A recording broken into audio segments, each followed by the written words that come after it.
Shalom, Bible students. I am glad again you tuned to the Third Angel in Verity podcast.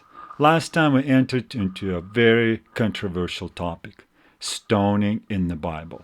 As we discovered, there are two Hebrew words that are translated into English Bibles as to stone.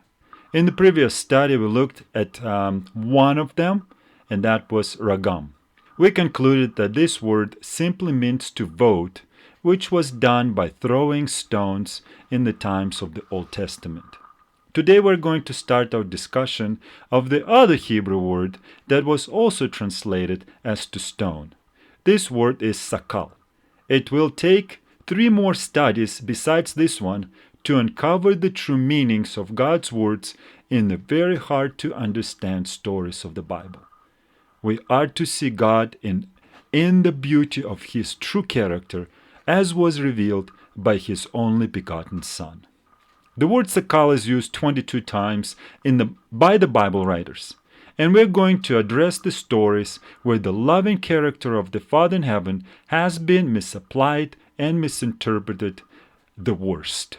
It is always exciting to see the truth come out from the pages of the Bible, especially the ones that were abused by tradition and selfishness. The great controversy between God and Satan started in heaven over the character of God, and it will not end until His character will be completely vindicated by and through His children. So the sooner we understand His character and we live in accordance with that, the sooner will come the end to the war between heaven and earth. I will finish my introduction to this new study, Stone Them with Stones Part 2, with the following words from the Spirit of Prophecy. From the book Christ Object Lessons, on page 69, first paragraph, we read the words. When the fruit is brought forth, immediately he putteth the sickle, because the harvest is come. Christ is waiting with longing desire for the manifestation of Himself in His church.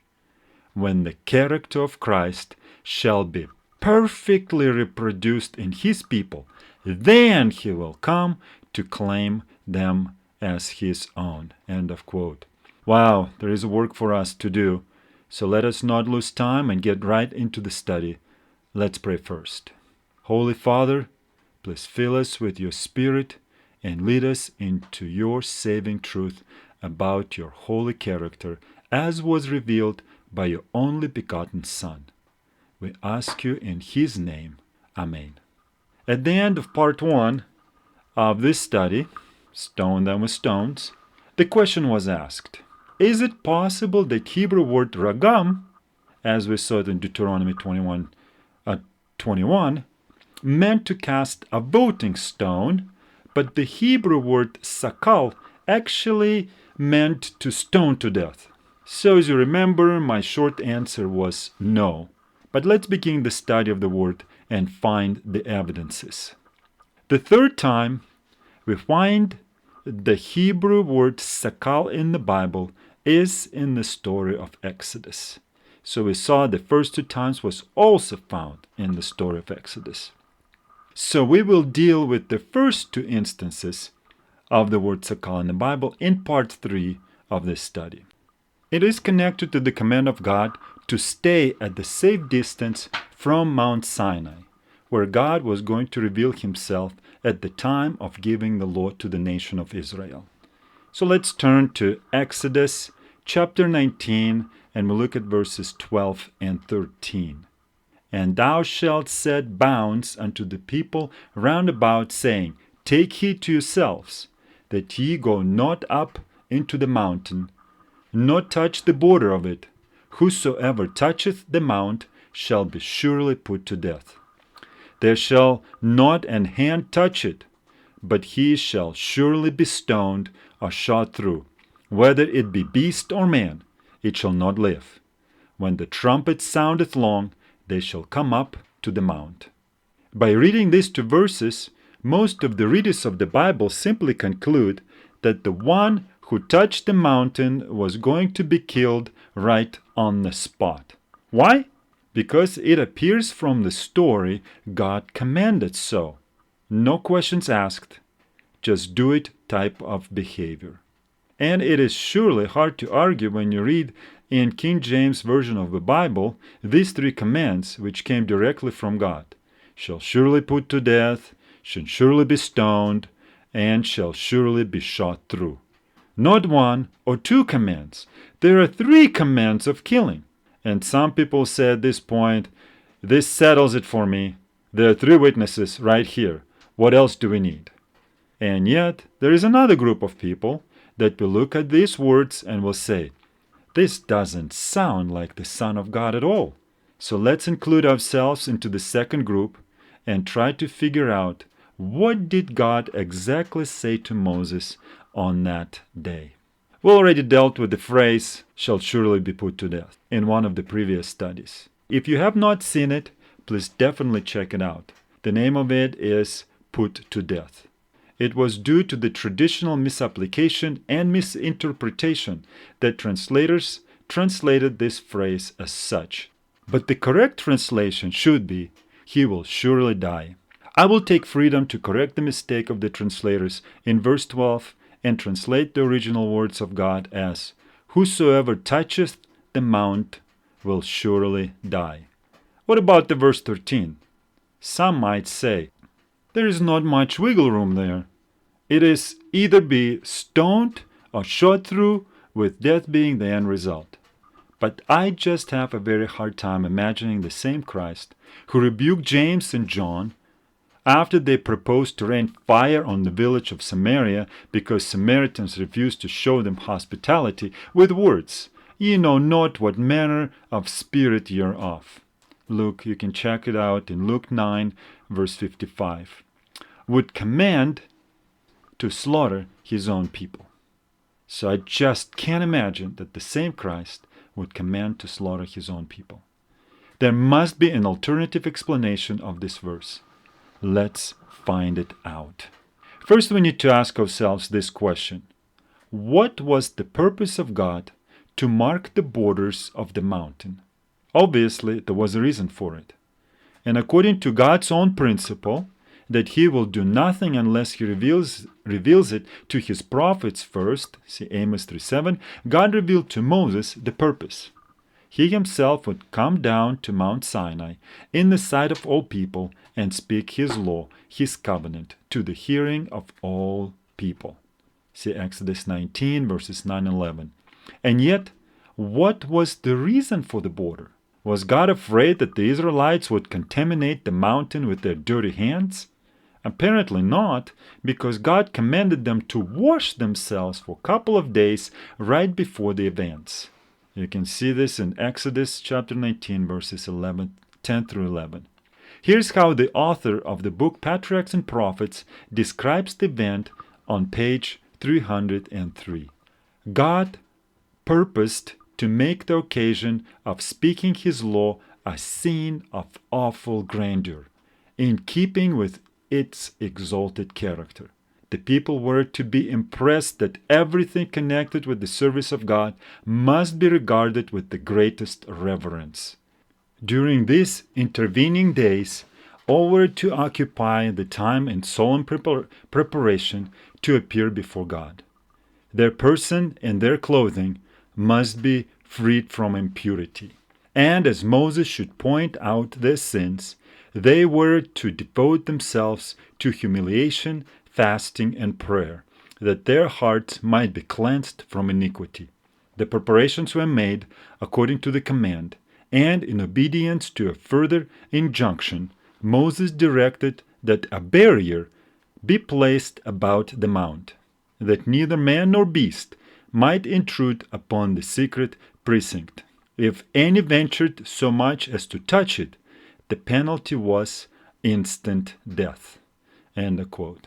From the above quote, we see that God wanted to impress the minds of his people with his holiness. They needed to learn to reverence their Creator. We do not realize how holy he is. Pretty much every day we take for granted his blessings. We do not appreciate him as we must. As the result, we become more selfish, demanding, and self-absorbing. So to teach humanity how awesome and majestic He is, He decided to come down and reveal the slightest portion of His glory that He possibly could to the sinful, selfish humanity.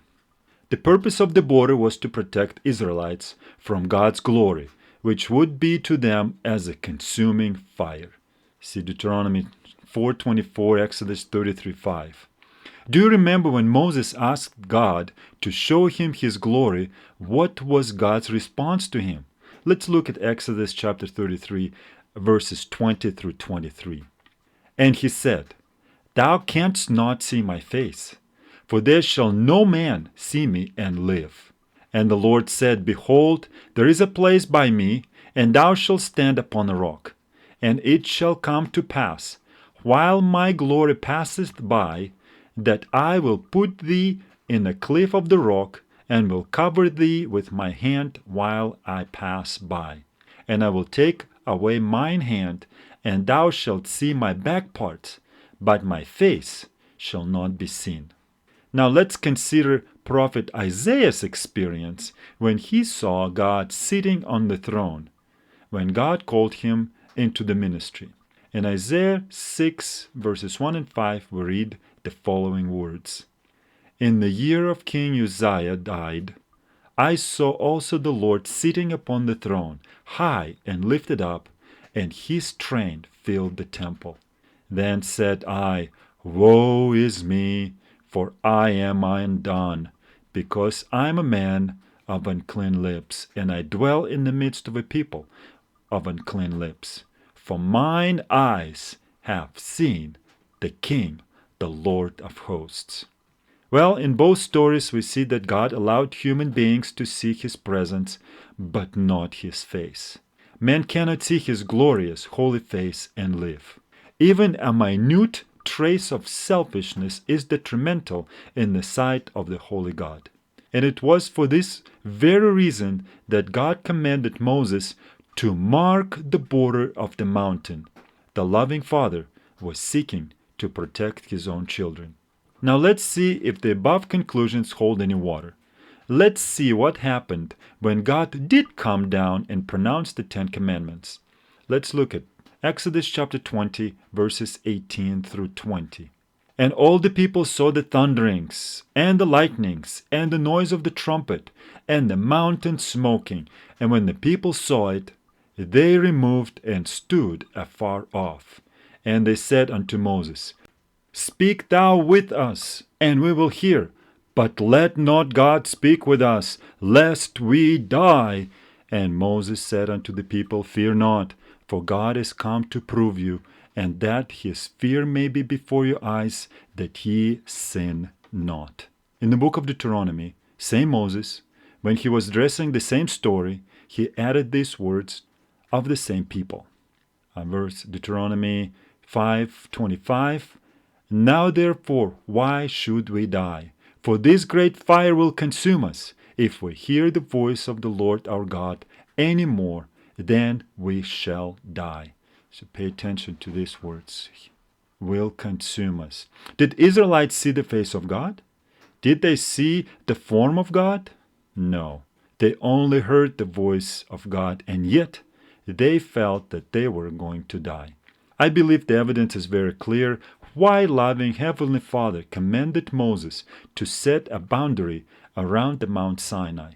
It was solely for the purpose of protecting his people. Here's another inspired record of the same story. In the book Patriarchs and Prophets, page 304, we read following.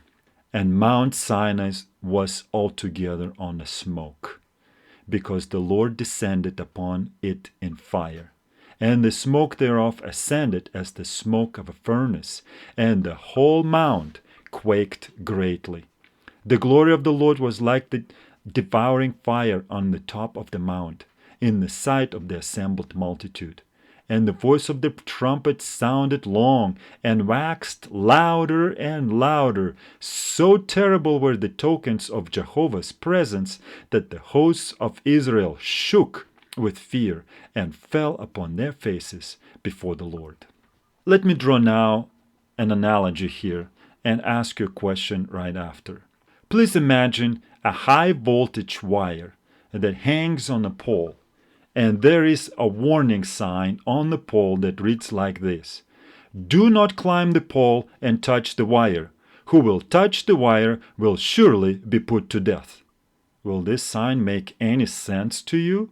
Would it be much more reasonable to have a sign that would read like this: "Do not climb the pole and touch the wire. Who will touch the wire will surely die"?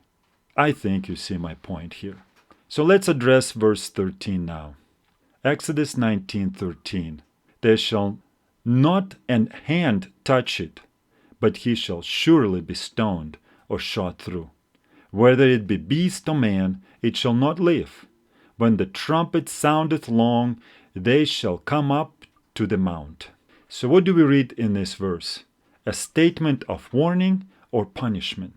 It is very clear that this was a warning sign for the purpose of safety. So since we established this crucial point, let's now proceed with the stoning part of the puzzle. Let's look at the above text with added Strong's numbers and see what we can see.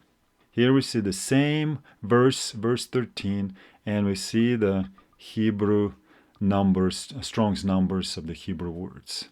What jumps at our eyes is that for 5 English words, "he shall surely be stoned," we see one Strong's number but in a double application. This Strong's number is H5619, represents Hebrew primitive root word sakal. Now the time has come to look at the Strong's definition of this Hebrew word. Sakal, a primitive root, properly to be weighty, but used only in the sense of lapidation or its contrary, as if dilapidation. Cast, gather, outthrown, stoned, surely, so forth. Total King James Version occurrences 22. And I can imagine that some of you might say, it is not clear just from the definition of the word itself that it does mean to stone to death, because the English word lapidation does mean stoning. Well, please don't get in a hurry. It does not say that lapidation is the meaning of the word. The meaning is to be weighty, but it is used in the sense of lapidation, stoning. And some might say, so what is the difference? If it being used that way, it must mean that. Well, not necessarily. This is where come the tradition of man that the Son of God was against every single day of his life. Do you remember the statement from the Signs of the Times, July 14, 1898, that we used in the previous study? Here it is again. Everything in the Jewish service had been misinterpreted and misapplied. End of quote. It is possible that the word sakal was also misapplied and misinterpreted. I truly believe it was. According to the Strong's proper use of the word sakal, the meaning is to be weighty. Please keep it in mind. This is foundational for us. Are there any other places in the Bible where we can find the same combination of the double word sakal, and perhaps we can get from there a better idea of what it means? Yes, there is. There are only 2 places in the entire Bible where sakal is used in a double application. It's a double Hebrew numbers over there. And the second one is found in the original Book of the Covenant that was directly dictated by Christ to Moses on Mount Sinai. Exodus 21, verse 28. If an ox gore a man or a woman, that they die, then the ox shall be surely stoned, and his flesh shall not be eaten, but the owner of the ox shall be quit. And again, some might say, is it not very clear that the abusive ox must have been stoned to death? I agree, it does kind of suggesting this train of thought, but try to imagine the picture for a moment. Please imagine a situation where people gathered together because of the death of a person who was gored by an ox. If the commandment was indeed to stone the ox by throwing rocks at it, and the people started throwing rocks at the ox, what do you think would be the outcome of the ordeal? Maybe I should ask a different question first. Have you seen a live ox? What about a live abusive ox? Have you seen bulls attacking people with several spears already poked into their backs? If not, then please consider watching some crazy festivity practices of the South Americans. I don't recommend it, but it might be necessary for some people in order to get the point. In other words, it will not be an easy task to stone a live ox to death. What might happen is that the same ox might gore more people in the process. On the other hand, there are multiple other ways how the abusive bull can be put to death safely and quickly. The point of this statute was not to describe the method of killing the abusive ox, but to teach an important lesson. Another important detail of the same statute is described by the following words: "His flesh shall not be eaten." Does this help us somehow in the correct application of the statute? Yes, it does. The animal was to be kept whole. But what would you do with a dead animal? Simply bury it. So what is the proper definition of the word sakal according to the Strongs? It is to be weighty. Yes, God required the Israelites to make a weighty decision of killing the ox.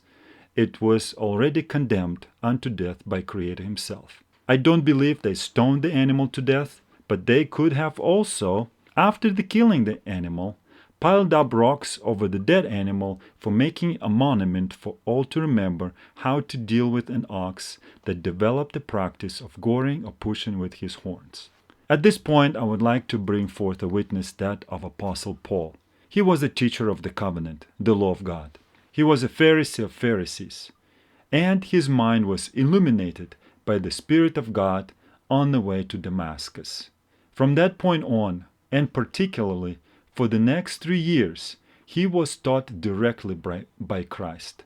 Paul understood the law as it was revealed in Jesus. God cleared all misunderstandings and misapplications of the law by traditional writings from the mind of Paul, and thus Paul became the teacher of the true covenant. In the book of Hebrews, which deals with the new covenant, the Apostle Paul also brings the account of the law being given from Mount Sinai. And surprisingly, he addresses the verse at question, Exodus 19:13.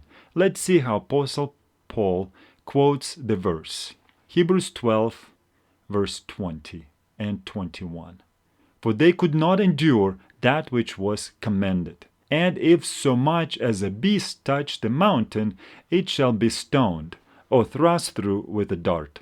And so terrible was the sight, that Moses said, I exceedingly fear and quake. Was Apostle Paul quoting from the Torah, or was he directly inspired and was recording the events as God revealed them to him? As you can see, there are a couple of differences between the account of Moses and the account of Paul. So what is the main difference? First of all, in the Paul's quote, we clearly see that the stoning part was addressed to the beasts only. Men are not mentioned there. Secondly, verse 21 of Hebrews, of chapter 12, Paul's quote, is entirely missing from the book of Exodus. Or in fact, it is not found anywhere else in the entire Bible. Some might say maybe Apostle Paul was quoting from Apocrypha. Well, if he was, that Apocrypha is not found yet, and according to the researchers of the Bible and the Apocrypha, the Son of God and his disciples, all the prophets of the Bible, never quoted from Apocrypha. In the book Patriarchs and Prophets, on page 304, the author depicts the events of that day as follows. Quote, And Mount Sinai was altogether on a smoke, because the Lord descended upon it in fire. And the smoke thereof ascended as the smoke of a furnace, and the whole mount quaked greatly. Exodus 19:20. So terrible were the tokens of Jehovah's presence, that the hosts of Israel shook with fear and fell upon their faces before the Lord. Even Moses exclaimed, I exceedingly fear and quake. And that's from Hebrews 12:21. End of quote. Here we see another prophet who also connected Exodus account of the giving of the law with Moses exceedingly fearing and quaking. Thus the truth is established at the mouth of two prophets. And some critics may say, so is there any significance of Moses greatly quaking or shaking at the event? I will also ask a question. Have you ever practiced target shooting before? If so, you will know from experience that the first thing you do before shooting is to establish a firm, unmovable position. Some people even stop breathing for a moment. You want to eliminate all shaking possible. Are you getting my point yet? If even Moses exceedingly quaked, what about the rest of the people? All the people were exceedingly afraid and quaked, even more than Moses himself. They asked Moses to go to God into the mountain and get the rest of the law of the covenant, or they felt like they were going to die. Moses did go into the presence of God, but people removed themselves further away from the mountain. In Exodus chapter 20 we read, again verses 18 through 19, and all the people saw the thunderings and the lightnings and the noise of the trumpet and the mountain smoking. And when the people saw it, they removed and stood afar off. And they said unto Moses, Speak thou with us, and we will hear, but let not God speak with us, lest we die. My point is, how successful will you be at target shooting when your body is exceedingly quaking or shaking? It will be a complete waste. Did God know what kind of effect his voice was going to produce on the people? Of course he did. Would he be then asking to shoot somebody with the intent of killing right on spot when he knew that the people and the animals were going to be so afraid to the point of shaking? When people shake with fear, they can do more damage to themselves than to anybody else. Besides, had God known that the awful sin of majesty will actually produce the opposite effect on the people? Instead of getting closer to God and have a desire to cross the line, people removed and stood afar off. Afar off! God knew it all in advance. He did not ask to shoot anybody, man or beast, simply because there would be none to come even close to the line to begin with. He knew that shooting would not work simply because quaking hands are useless in shooting anyway. But on the contrary, loving Father gave his children a warning in giving them the guidelines. He also was teaching them the reverence of the Holy God, whose presence is in the fire of his glory. He also knew the sinfulness and selfishness of their hearts and what effect his holiness would produce when it comes in a direct contact with selfishness. It was their own guilt that was driving them to such a fearful state of heart. Patriarchs and Prophets, page 309. Quote, The people of Israel were overwhelmed with terror. The awful power of God's utterances seemed more than their trembling hearts could bear. For as God's great rule of right was presented before them, they realized as never before the offensive character of sin and their own guilt in the sight of a holy God. They shrank away from the mountain in fear and awe. The multitude cried out to Moses, Speak thou with us, and we will hear, but let not God speak with us, lest we die. End of quote. I think we have enough evidence by now to conclude that God was not commanding his people to be prepared to stone somebody or shoot them with an arrow right on spot. The people would not be able to fulfill that command anyway. He never asks us to do something we can never accomplish. So it becomes clear now that what God asked them to do had a different meaning that appears to be from a first glance. let us dig a little deeper and try to discern the spiritual application of God's instruction. I think the time has come for us to turn to faithful Job. Let him speak the truth of God's words. Let's turn to Job chapter 6 and we'll look at verses 2 through 4. Oh, that my grief were thoroughly weighed and my calamity laid in the balances together, for now it would be heavier than the sand of the sea. Therefore my words are swallowed up, for the arrows of the Almighty are within me. The poison whereof drinketh up my spirit. The terrors of God do set themselves in array against me. Friends, I don't think we need to go to Hebrew for word definitions at this point. Job, please preach the truth. Bring it to us, brother, the truth as it is in Jesus. What was Job pleading God to do for him? To take him to the righteous judgment. He thought that God was responsible for all the calamity that happened to him, and he could not understand why. So he was appealing to God for righteous judgment. Oh, that my grief were thoroughly weighed in the balances of God's judgment. It would be heavier than the sand of the sea. He was suggesting to God that the punishment was way too much for him and he did not deserve it. The arrows of the Almighty are the poison whereof drinketh up my spirit. Obviously, God did not shoot any physical arrows at Job. But there were the arrows that truly pierced Job's mind and heart. Job contributed his affliction to the verdict of God, to his judgment, to the word that he pronounced upon Job. You know what? Let's look at some Hebrew definitions at this point. Let's establish the truth without any doubts remaining. And we look at a couple of words from the above passage of Job's experience. So the Hebrew word for weighed is shakal, which is a primitive root to suspend or poise, especially in trade. And it's King James translated as pay, receive, spend, thoroughly, weigh, so forth. Does this word shakal sound a lot like the other Hebrew word that we looked at already, sakal?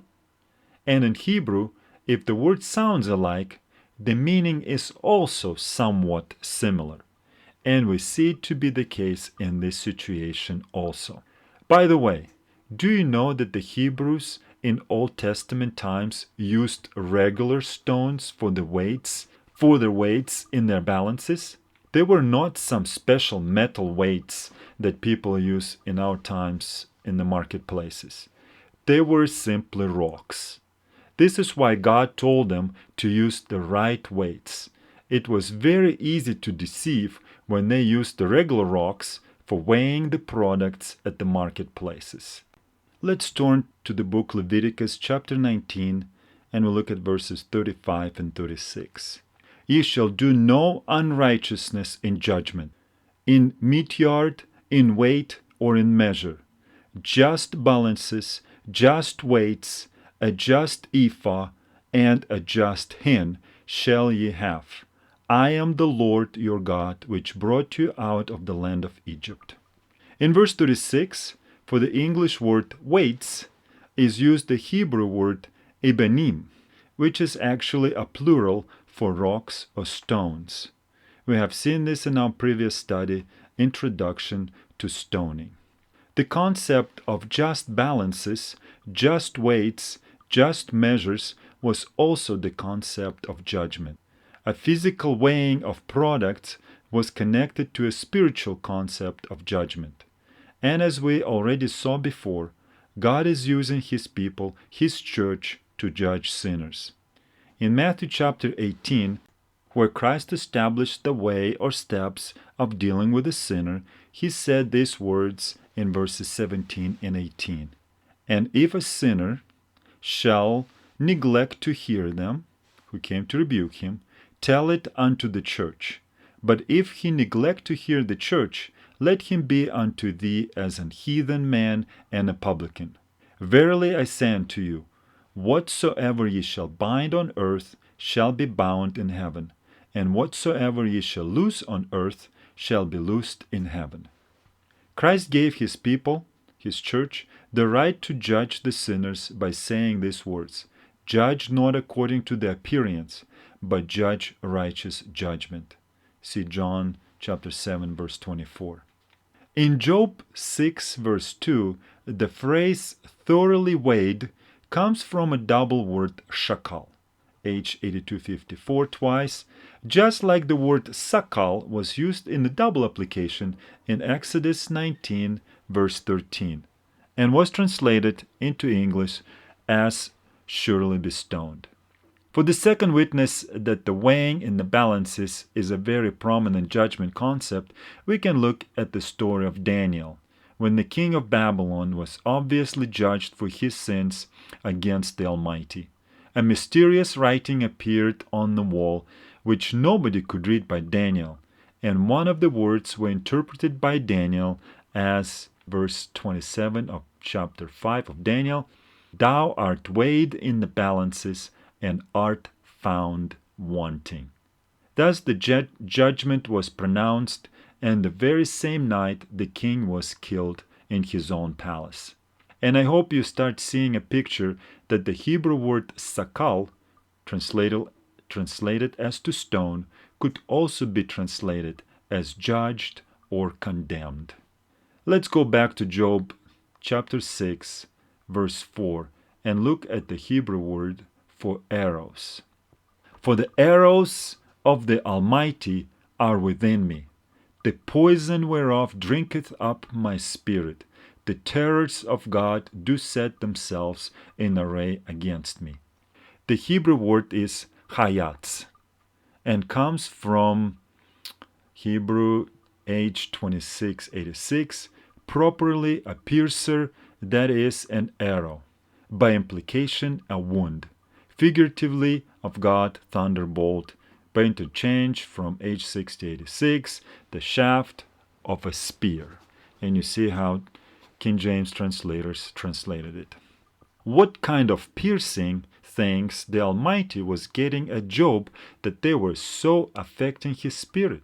Let's look at Hebrews 4:12 and 13. "For the word of God is quick and powerful, and sharper than any two-edged sword, piercing even to the dividing asunder of soul and spirit, and of the joints and marrow, and is a discerner of the thoughts and intents of the heart. Neither is there any creature that is not manifest in his sight, but all things are naked and opened unto the eyes of him with whom we have to do." So we conclude that the arrows of the Almighty are his words, his penetrating spirits. Christ himself gave the meaning of the word spirit by saying these words, and we can find them in John 6:63. "The words that I speak unto you, they are spirit, and they are life." When Apostle Paul was revealing what took place at Mount Sinai, Hebrews 12:20, by saying, "thrust through with a dart," or arrow, he was meaning the arrows of the Almighty to be the words of God.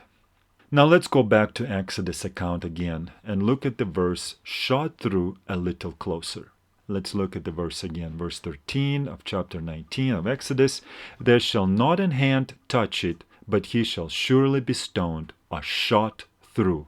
Whether it be beast or man, it shall not live." For two English words, "shot through," is used only one Hebrew word in a double application, yara, yara. As some of you guessed, the traditional misapplication suggests the meaning of killing by shooting an arrow. But let's examine this Hebrew word closely. H3384, yara, a primitive root properly to flow as water, that is, to rain. Transitively, to lay or throw, especially an arrow, that is, to shoot. Figuratively, to point out, as if by aiming the finger, to teach. And you see some definitions by the translators that they recorded in King James Version. One of them is archer, and so forth. I hope you started to see where we're going with this. What would you expect the teacher, Rabbi Yeshua, or Jesus, to do? Most likely to teach, to point out, to instruct, to direct. And we find the same concept revealed by Moses in the book of the covenant, in the book of Deuteronomy. Chapter 32, verse 2. My doctrine shall drop as the rain.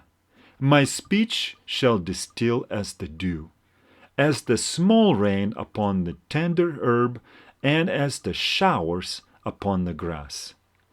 What will flow from the Son of God as rain upon his people?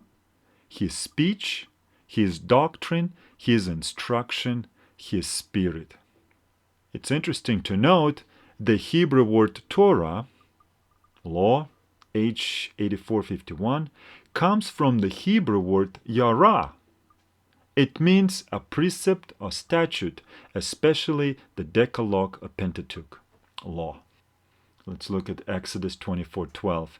And the Lord said unto Moses, Come up to me into the mount, and be there, and I will give thee tables of stone, even, and the law, Torah, and commandments which I have written, that thou mayest teach them.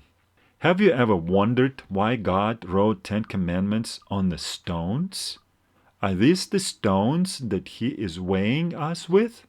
Of course, he wants to write these words in our hearts and transform our hearts from stone into the hearts of flesh.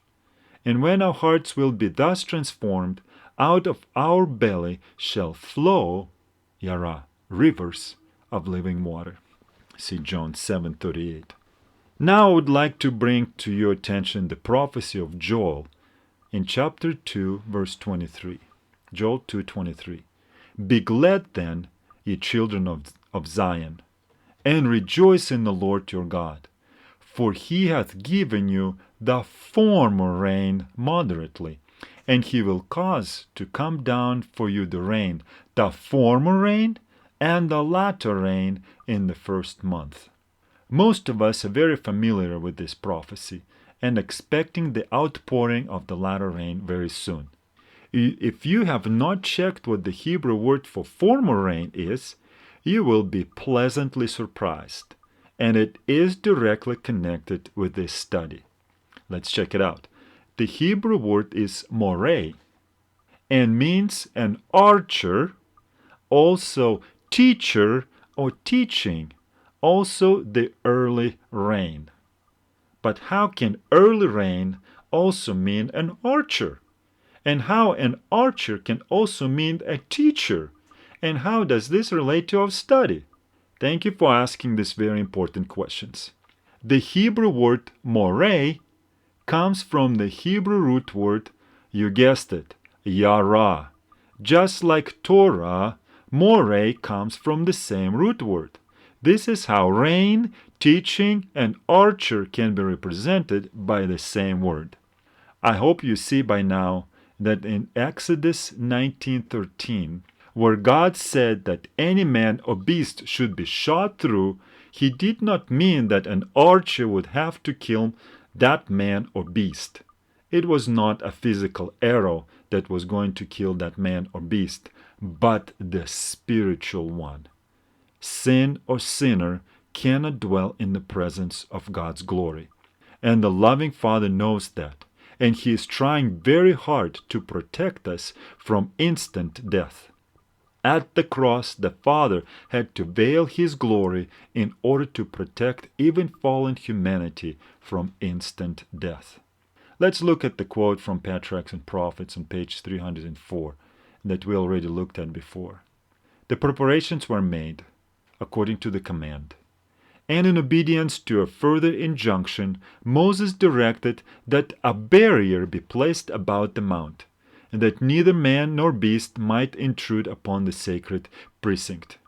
If any ventured so much as to touch it, the penalty was instant death.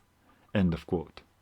The penalty or consequence for disobedience was instant death, just like it is with those who decide to disregard the warning sign and to climb the electrical pole and touch the high voltage wire.